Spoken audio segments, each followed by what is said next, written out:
Bueno, bienvenidos a todos. Le damos las gracias por haber venido en día jueves de semana, que es bastante complicado a veces, a esta charla sobre Palestina y la presentación del libro Crónicas Palestinas, que relata el viaje que tuvo José Ernesto Schulman hace muy poquito, hace unos meses, y bueno, son las crónicas que él escribió desde allí.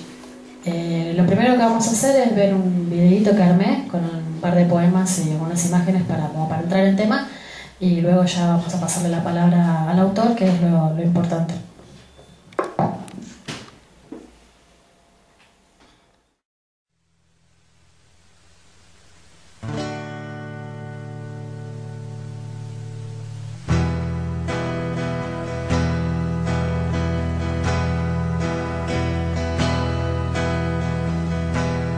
No tengo lugar,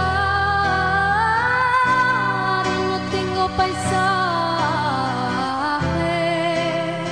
yo no tengo patria.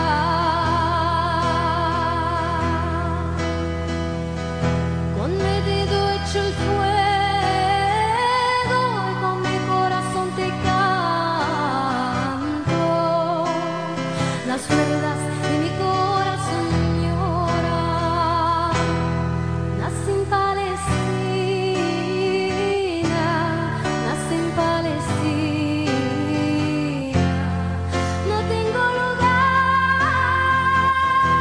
no tengo paisaje,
primer libro que escribió fue Tito Martín, El Villazo y la verdadera historia de Asíndar. El segundo fue La Rioja que resiste, educación y lucha de clases en La Rioja. Luego Laberintos de la memoria, que tuvo 3 ediciones. Luego 17 instantes de una primavera. La parte o el todo, un mapa de la historia de la lucha de clases. Y Si hubiera un cielo, y Un vaso de agua, que fue el anterior a este libro. Contanos un poco cómo fue tu experiencia en ese lugar, por qué la necesidad de escribir crónicas y no otro tipo de texto. Bien, pues sí, puedo hablar sin el Okay. micrófono. No es la primera vez que hablo, me gusta más hablar sin micrófono. ¿Qué tal? Buenas tardes a todas, a todos. Gracias a la librería, a los que organizaron.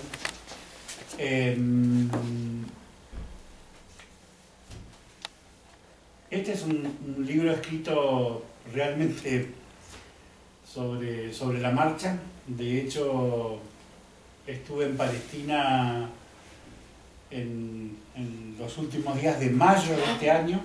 Volví a Argentina el 2 o 3 de junio y en menos de 3 meses está publicado. Bueno, porque en la medida que empecé a escribir y a conversar, me di cuenta que el desconocimiento que hay sobre Palestina es tan enorme que me convencí que estas crónicas muy sencillas, que no intentan ser un manual de historia, ni siquiera un ensayo sobre la cuestión palestina, sino un relato del viaje, estoy convencido que son útiles, ¿no?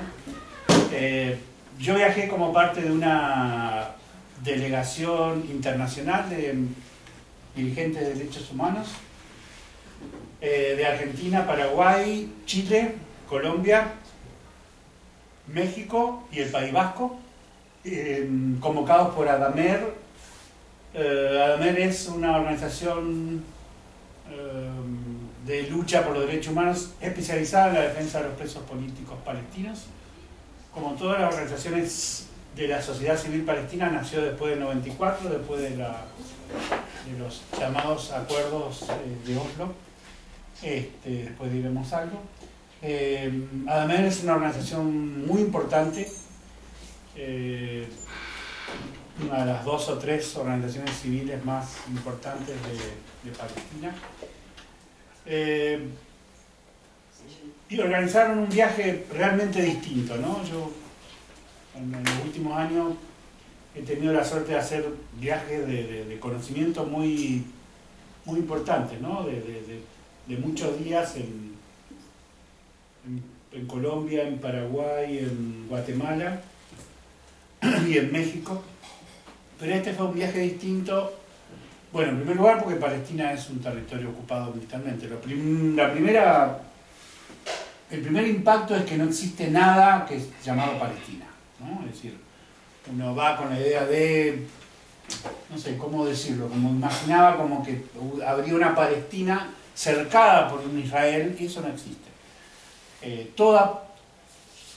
pueblo palestino está ocupado, cercado, dominado. Cada espacio palestino está rodeado por muros, como algunos de ustedes vieron algunos, hay 750 kilómetros de muros. Los muros tienen entre 3 y 8 metros. Y todo espacio que está cercado por un muro va a tener una salida militarizada que se llama checkpoint en inglés, que es algo así como un peaje militarizado, ¿no? Y cada palestino, para salir de su lugar, sea una ciudad o un pueblo o un barrio, ¿sí?, o un campo, tendrá que mostrar su pase que le dará derecho a ir a algún lugar, no a recorrer a donde él quiera, sino estrictamente el pase dirá a dónde puede ir y volver. Entonces, la primera cuestión es esa, no existe el Estado palestino cercado, ocupado, sino que lo que alguna vez se decidió que fuera el Estado palestino nunca se constituyó. La identidad palestina no se construye ni desde la historia ni desde el territorio, se construye desde la resistencia a la ocupación militar israelí. En realidad, hasta que nació la resistencia armada de la OLP, de la Organización de Liberación Palestina que dirigía Arafat en los 70, los palestinos se consideraban árabes, no palestinos. La identidad palestina es una identidad que se constituye en la lucha y se está constituyendo.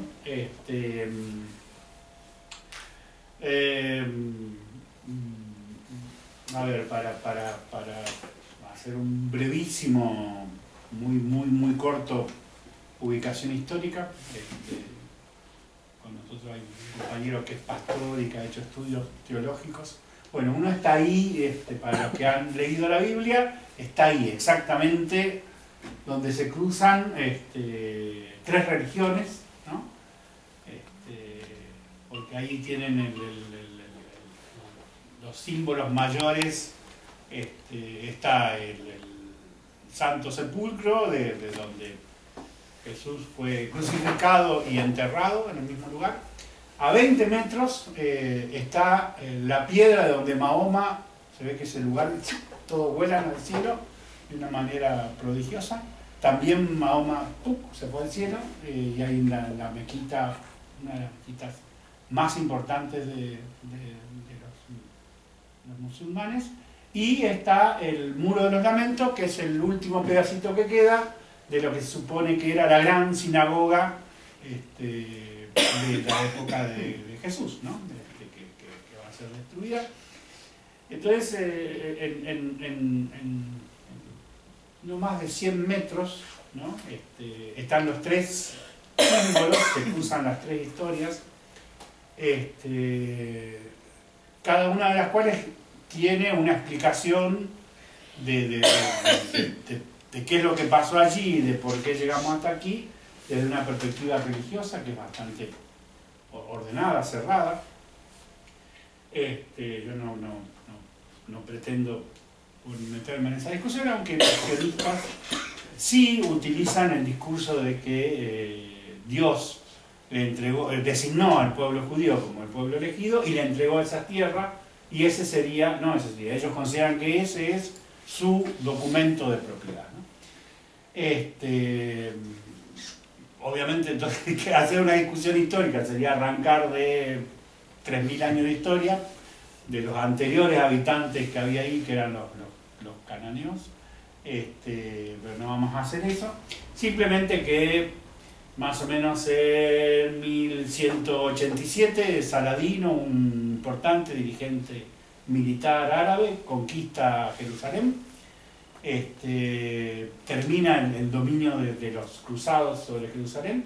Luego eso va a ser ocupado por el Imperio Otomano, y prácticamente hasta 1928, que el Imperio Otomano se desploma, se disuelve, y entonces las grandes potencias coloniales europeas, eso está muy bien explicado por Edward Said en el libro de Orientalismo, que recomiendo leerlo, el cual me basé para escribir mis sencillas crónicas. Las potencias coloniales no solo crean una serie artificialmente de países, todos los países que hay en el Medio Oriente fueron creados en esa época por los franceses y por los ingleses. Siria, Libia, Irak, Irán, nada de eso existía, todo eso eran ciudades-estados árabes. Y la única provincia, la provincia palestina, la única provincia del Imperio Otomano que no va a ser transformada en una república, republiqueta, colonia, semicolonia, como quieran llamarla, va a ser la provincia palestina, porque va a entrar en discusión el sionismo, que ya había surgido a finales del siglo XIX, que era claramente minoritario en las comunidades judías en todo el mundo, y en Argentina, por ejemplo. Pueden leer Andrés Rivera infinitas novelas y cuentos de los judíos comunistas, socialistas, anarquistas, que fundan sindicatos y que en todo el mundo constituyen una corriente cuya máxima referencia era nada menos que Marx, que había sido judío, hasta que el padre se transforma, o Trotsky, o Sverdlov, o sea, una enorme cantidad de dirigentes revolucionarios eran judíos que en el país a donde habían llegado se incorporaban a los movimientos populares y actuaban incluso en la Rusia zarista. Se crea el Bund, que es un partido judío socialista que va a persistir mucho tiempo, ¿no? Sin ánimo de agotar los temas, señalar algunos, después los que quieran podemos seguirlo. El sionismo en realidad se hace muy fuerte durante la Segunda Guerra Mundial, con el genocidio del pueblo judío por parte de los nazis, y ahí sí va a hacerse más poderosos, va a entrar en acuerdos sobre todo con el imperialismo inglés, y se va a llegar a 1947 a la famosa resolución de las Naciones Unidas, que sin consultar a los palestinos decide crear dos estados en el antiguo territorio palestino. A principios del siglo los judíos eran muy poquitos en el territorio palestino, siempre hubo, pero a principios del siglo andaban en el 3, 4, 5%, va a ir creciendo, para el 45, 46, 47 va a llegar a cerca del 30% de la población. Mucho de ese crecimiento tiene que ver con el señor Abruj. ¿Por qué? Porque el señor Abruj tiene una cuenta offshore en Panamá de una fundación judía que tiene su sede en Venezuela. Fíjense qué cosa extraña.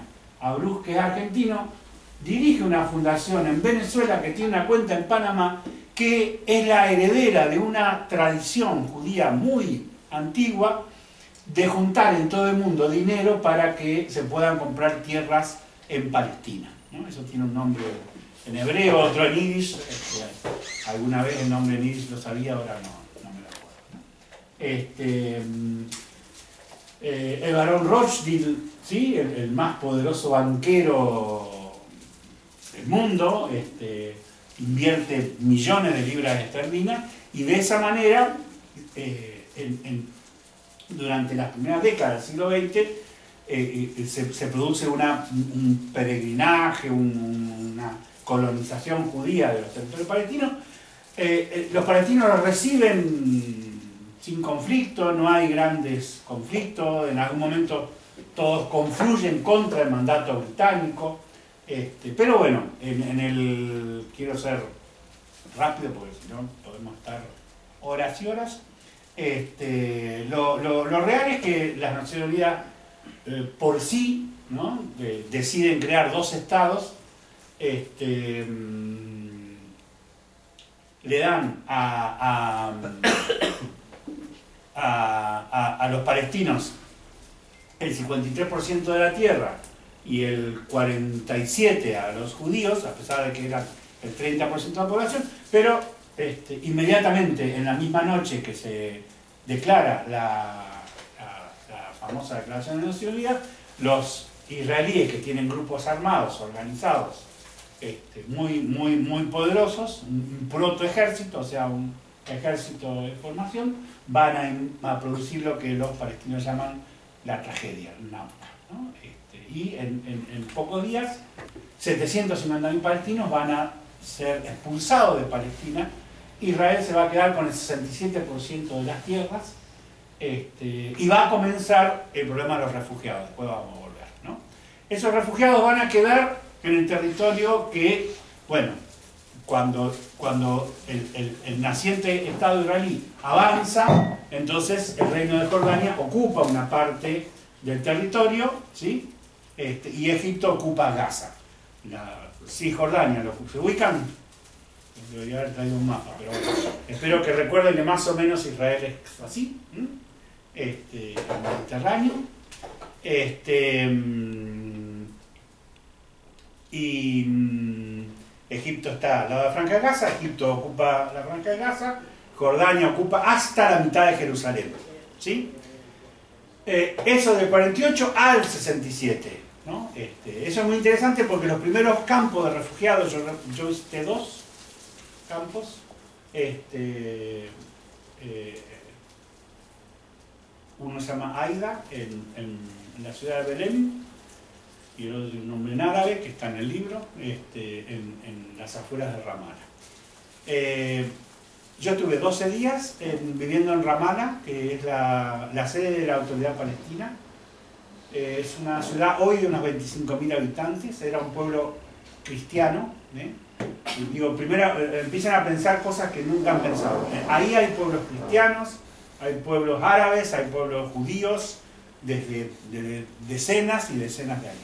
Ramallah era un pueblo cristiano, y en los acuerdos de Oslo de 1994 se le entrega a la Autoridad Palestina como asiento de las funciones que deberían ir construyendo, funciones que en realidad, me adelanto, no construyeron prácticamente, no existe ningún Estado palestino.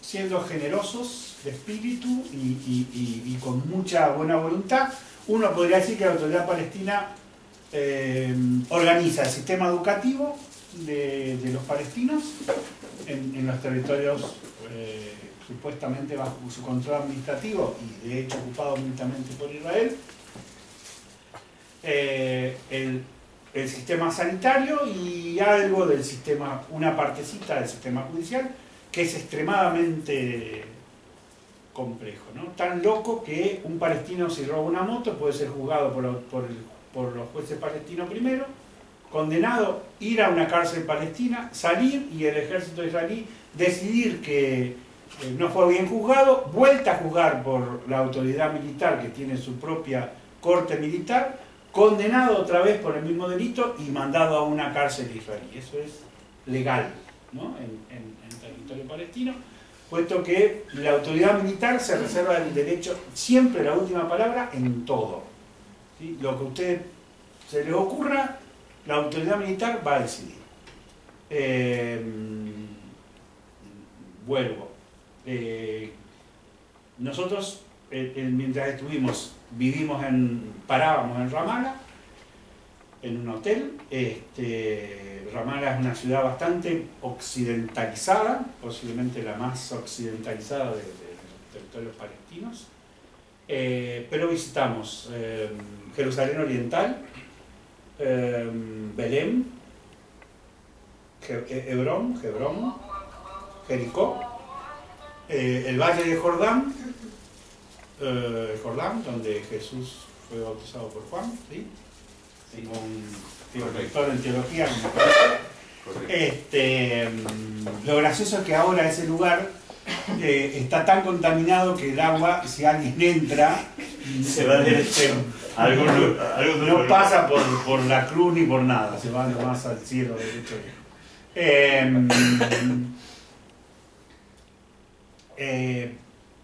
Y los compañeros organizaron un plan de trabajo que no tenía en cuenta, no tenía un sentido geográfico, no es que íbamos conociendo lugares, sino que íbamos agotando temas. Entonces, empezamos por los refugiados, seguimos por las colonias, abordamos el tema de los presos políticos y el tema del agua. Y en función del tema, Israel y Palestina es un territorio muy chiquito, ¿no? Muy chiquito. Ellos alquilaron una combi, teníamos un chofer árabe, un palestino, Ibrahim, maravilloso, personaje, había sido 25 años obrero ferroviario, y con esa combi, bueno, dimos vuelta por todos los territorios palestinos y algunos de poquito de Israel, ¿no? Vuelvo. En 1948 entonces los israelíes se quedan con el 77% y en 1967, en la segunda gran ofensiva militar, se quedan prácticamente con todo. Ocupan prácticamente todo el territorio, ¿no? Y hoy por hoy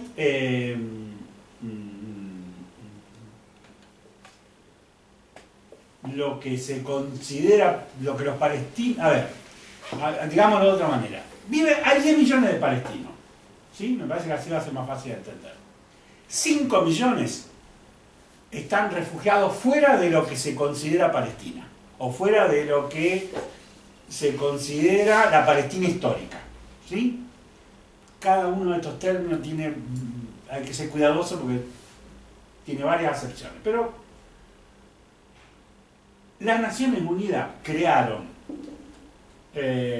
la primera comisión para refugiados, especialmente para los palestinos.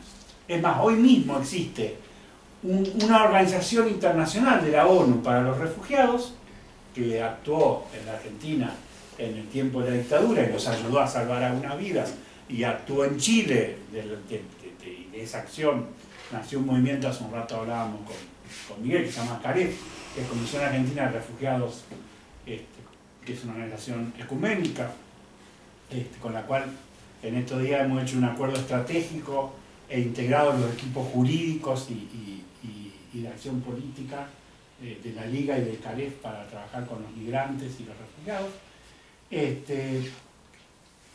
Y previo a eso creó una comisión de refugiados para los palestinos, que tiene un nombre, una sigla en inglés, que todavía hoy reconoce 4.780.000 personas, palestinos o hijos de refugiados palestinos, a los cuales le da el estatus de refugiado.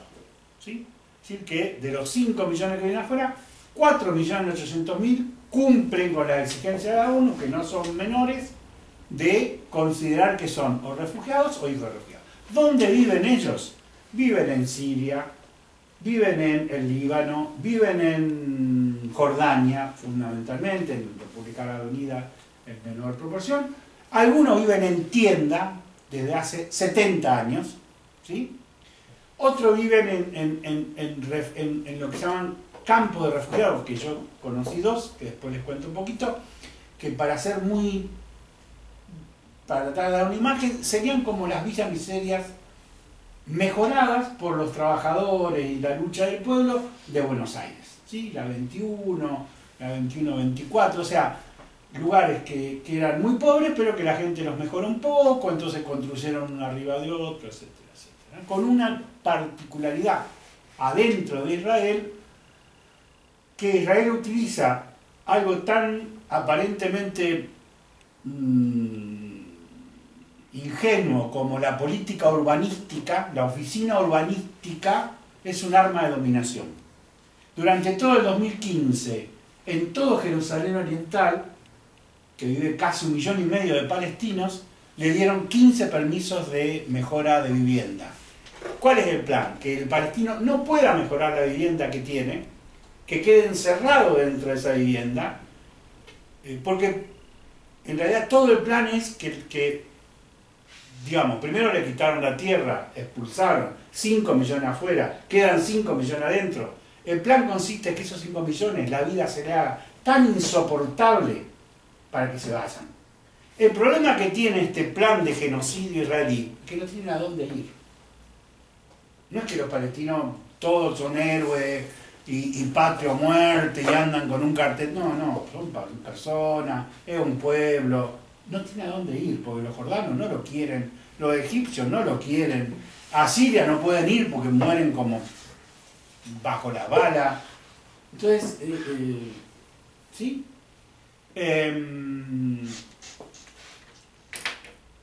Vamos a seguir más o menos como ellos nos organizaron, ¿no? Con el viaje que hicimos. Primera cuestión que hay que entender entonces es que el palestino no tiene libertad de movimiento. Puede vivir en Jerusalén Oriental o puede vivir en Ramallah. Que serían todos los lugares mejores para vivir. Si yo fuera palestino, viviría o en Ramallah o en Jerusalén Oriental. Todo lo demás va a ser peor. Supongamos que una niña de Ramallah consigue permiso para ir a estudiar a Jerusalén. Y entonces le dan un permiso para entrar y salir de la ciudad. Supongamos que conoce a un muchacho palestino que vive en Jerusalén, se enamoran, se quieren vivir juntos. No pueden. ¿Por qué? El Estado de Israel no le va a dar permiso a la muchacha para entrar al Estado de Israel, porque ella está en el territorio ocupado. Y jamás le va a permitir que ingrese a vivir a una ciudad controlada por Israel como Jerusalén Oriental. el varón no puede ir a Ramala, porque en el momento que él abandona su casa y se va a Ramala, que está fuera de la frontera del 67, todo es bastante enredado porque hay varias fronteras, la del 48, la del 67, la realmente existente, pero bueno, la del 67 se llama la línea verde. ¿Me siguen? ¿Sí? En el momento que él cruza la línea verde va a ser declarado ausente. Como fueron declarados ausentes los 750.000 palestinos que expulsaron en el 48, a la cual le robaron la casa. ¿Sí? Supongamos por un momento que la muchacha, en vez de venir a Ramala, viene de Haifa. O sea, que es una palestina que se quedó encerrada en el Estado israelí y que se fue a estudiar a Jerusalén. Él tampoco puede ir, Haifa es el puerto de Israel. Él tampoco puede ir a Haifa, porque aunque quede dentro del Estado de Israel, como se movió de su casa, lo van a declarar ausente presente, aunque sea el colmo del cinismo.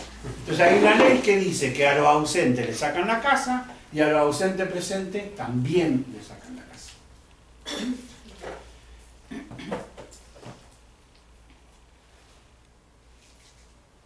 ¿Dónde pueden vivir los palestinos? Pueden vivir en Jerusalén Oriental, pueden vivir en Cisjordania o pueden vivir en Gaza. El último lugar a donde yo iría es la Franja de Gaza porque es, espero que no les ofenda, el campo de concentración a cielo abierto. No quiero usar palabras más duras todavía. Es un lugar donde la vida es casi imposible y por lo tanto la gente muere porque hay agua un par de horas por día, hay electricidad un par de horas por día, todos los hospitales han sido sistemáticamente bombardeados y destruidos, y destruidos, y destruidos, y destruidos. Ustedes saben que hay niños que han muerto jugando a la pelota en la playa, que los aviones le han tirado, y los últimos bombardeos, ustedes vieron muchas imágenes de guerra. Yo fui en un momento en donde no había guerra. La última guerra fue el bombardeo de Gaza en 2014, que mataron a 4.000 palestinos, muchísimos de ellos niños.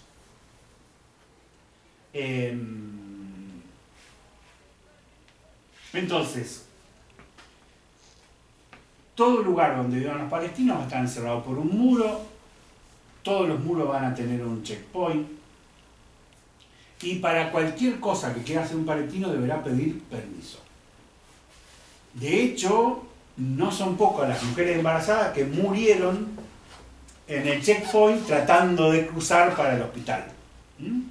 Porque no es, el checkpoint se convierte en un lugar en donde la idea de Foucault del micropoder y donde el hombre que tiene un arma se transforma en omnipotente, se puede ver de un modo...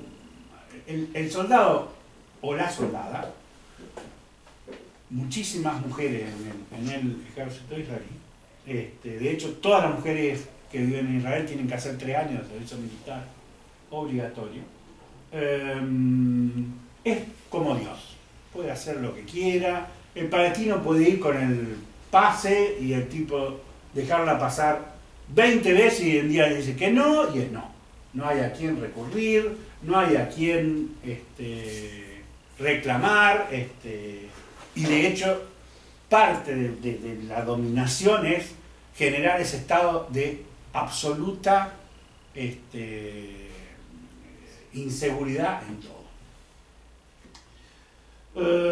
Algo que me impactó muchísimo, primera cuestión que me impactó, no existe Palestina, sino existen los palestinos que están viviendo en pueblos, ciudades, campos, que a su vez están encerrados, etcétera, etcétera. Algo que me impactó mucho es que para los palestinos que viven en Israel, los palestinos que viven en Israel tienen ciudadanía, ¿sí? Y ustedes van a leer que muchos dicen, no, el 20% de los israelíes son de origen palestino, de origen árabe. Los israelíes jamás van a decir Palestina, no reconocen la identidad palestina, siempre van a decir que son árabes, pero no importa. El pequeño detalle que yo no sabía, y estoy seguro que y el que no leyó mi libro tampoco lo sabía, que en Israel los derechos se vinculan a la nacionalidad de judío y no a la ciudadanía. O sea, vos sos ciudadano, buenísimo, bárbaro, pero no tenés ningún derecho. Los derechos se vinculan a una nacionalidad judía mundial, por la cual cualquier judío que demuestre, cualquier persona que demuestre que tiene, ¿por dónde viene la judaidad? Por la madre, ¿no? Exactamente. Bien. Cualquier persona que demuestre que la madre es judía, si se va a vivir a Israel, inmediatamente adquiere la nacionalidad judía y recibe una serie de, no solo todos los derechos, sino préstamos, casas, le podemos explicar lo que es la colonia, ¿no? Posibilidades de estudio, becas, etcétera, etcétera. En cambio, el 1,5 millones de palestinos que viven dentro de Israel van a tener muchísimos menos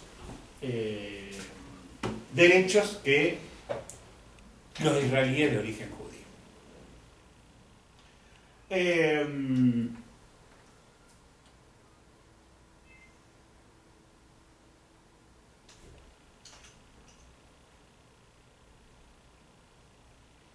Israel domina todo. Y eso quiere decir que una cuestión que también parece inocente es el manejo del agua. El manejo del agua. Aunque no sepan mucho de geografía, saben que por ahí hay desierto, hay camello, hay periodos del año muy calurosos y otros que hace frío. Bien, cuando uno va por Palestina ocupada, si uno mira el techo, va a ver que algunas casas tienen tanque de agua negro y otras tienen un calefactor solar blanco. Los que tienen tanque de agua negro son palestinos, los que tienen calefactores blancos son judíos. Los palestinos reciben agua 2 veces a la semana, los judíos reciben agua a las 24 horas de los 365 días del año, hasta el colmo de que en el Valle del Jordán, en medio del desierto, me acuerdo que son todos desiertos bíblicos, ¿no? Había una pileta de natación a cielo abierto, una colonia israelí. ¿Qué es una colonia? Porque eso también es una de las cosas que más me reventó la cabeza, ¿no? Colonia, África, el gorrito de corcho. No. Existe el segundo protocolo de Ginebra que regula los deberes y derechos de un ocupante militar. ¿Sí? Una vez que se acepta que alguien ocupó militarmente un territorio, no es que pueda hacer lo que quiera, ¿no? Se supone que no puede torturar, se supone que no puede matar a los civiles, y tiene expresamente prohibido cualquier construcción que no sea imprescindible para los usos militares. Israel, según el convenio de Ginebra, sí puede tener un garaje para los tanques. Lo que no puede hacer es lo que hace Israel. ¿Qué es lo que hace Israel? Hace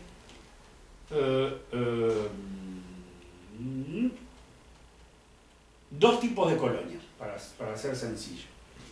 Colonias económicas, por ejemplo en el Valle de Jordán, que era la tradicional fuente de alimentos de Palestina de la época histórica.